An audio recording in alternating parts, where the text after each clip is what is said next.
Hello again, everybody. It's Elise Lonsdale from Data Australasia, and I'm going to extend on the chat that we did yesterday talking about Apple products, if that's okay. So join me for that, and here comes the Kylie bit. Data Australasia, guided by lived experience, led by you. Thanks, Kylie. Happy New Year to everybody, and to you too, Kylie. Okay. As I said in the previous video from yesterday, how these Apple iPhones have revolutionised the way we access technology. We access information and do that via our access technology, which is built in to these devices. So, as I said, the iPhones can often work out a much cheaper option rather than some specialised reading machine that can cost thousands. So people know that I've got a lot of knowledge when it comes to Apple products. I'm a former vice president of Melbourne's Apple User Society group. I'll call it Apple User Society of Melbourne. Awesome. I've put a lot of my time and effort into learning about Apple products, and I know what works and what doesn't work. And people often come to me and say, should I buy an iPhone Pro model? This is a Pro Max model. This is the 13 Pro Max. The 16 Pro Max is actually being used as a continuity camera to record this video from. And my boom microphone, if it stays where I leave it, is also responsible for the audio. So they're so versatile, these devices. I can use them to make videos on them. I can ring up my best friend on it. I can do GPS on it. I can read a book on it, etc. And we all have Audible or BorrowBox or Libby these days. So, we got some very high quality listening capabilities from these things that we can just simply hold in the palm of our hands. So do people want to buy a large model like I've got? Now, I've got low vision and I do value my hobby of photography. So I do like to look at photos. So I like the larger screen, and I've got relatively large hands, so I can do that.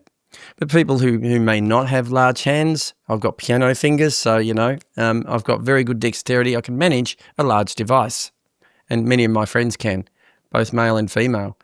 But there are people who want the smaller devices, and I'm sure if Steve Jobs was still alive, we probably wouldn't have the amount of models to choose from, because he always wanted there just to be really one or two models, not the amount of variances. It's just that I think Apple's been sort of dragged along by keeping up with other outfits, like Android and stuff like that they've got so many models of iPhone. So it does make it a lot more confusing than originally Steve Jobs wanted.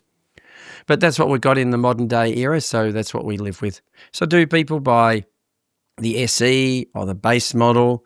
It's no longer called the SE. There was a mini phone for a while. What size iPad? Even after the amount of research that went into this particular form factor iPad here, you've now got these other form factors such as the iPad Pros, etc., to worry about. So really, there's a lot of choice out there, and people often come to me for guidance on those choices. So I ask them what they want to do. I'm usually pretty good at assessing them. Obviously, if they're vision impaired, they want a reasonable camera, because there's a myriad of applications that use the camera for reading and OCRing of text, navigation. We've now got Be My Eyes and Seeing AI that can look at the environment and describe the environment. Even ChatGPT, a non-specialised blindness product, will do descriptions of sceneries and things. So we've got some wonderful AI out there, and it's only going to get better, that technology, really it is. Do people get a Pro model with LiDAR on it, for example? Now, LiDAR only comes in the Pro model, so LiDAR's the ability to detect distance. So you might have heard some argy-bargy when COVID was happening, don't stand too close to the person in front of you in a queue lest you get, some virulent disease. So people were trying to do social distancing. You could use that to work out how far away you are from the person in front of you in a queue if you've got LiDAR and the right app. You can use even the built-in app that comes with VoiceOver on the phone, and the screen magnifier on the phone will tell you this sort of stuff if you've got LiDAR. How far away the door is. You've got door detection now. It'll tell you where the door is, and in some ways, sometimes it will tell you which way the door swings open and how far away that door is from you. So if you get out of a vehicle and you're having trouble finding the entry point to a place, you might get lucky and find it with your iPhone, for example. So that's another form of gaining independence.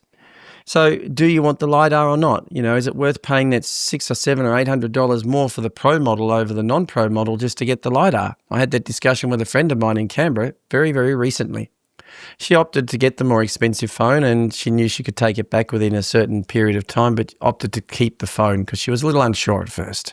For future-proofing, because she put it out there on the list, should she keep that Pro model or not? And a few of us came back and sort of said, well, for future-proofing, it might be a good idea now that you've got it. Maybe if you didn't have it, then I wouldn't get too worried. But now that you've actually got the device, I'd hang on to it if I were you. At the end of the day, up to each individual, should they get the Pro models or not.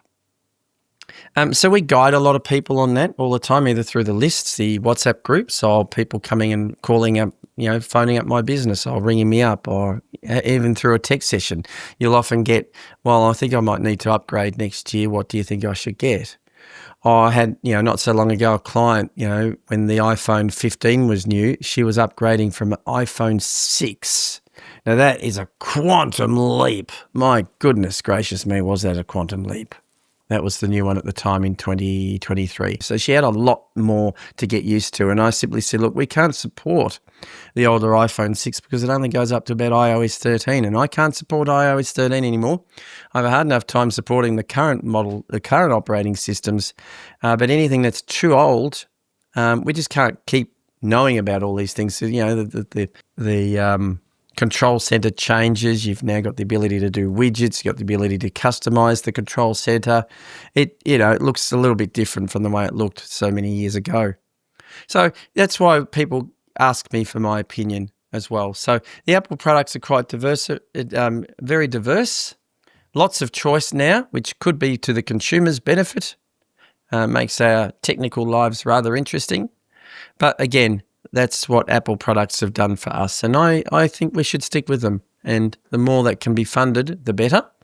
And like I've said before, they are often a much cheaper, less expensive option than the one-trick ponies, the specialised reading machines and gadgets that are sold purely for the blindness fraternity. So, if people are wanting to find ways of cutting costs, that's one good way of doing it. I'm Elise Lonsdale. Thanks for watching, and I will see you in the next video. For fast, efficient access technology training and support, call Elise Lonsdale from Australia 0448 966 533. That's 0448 966 533. Or from New Zealand on 027 315 2858. That's 027 315 2858. Data Australasia. Guided by lived experience. Led by you.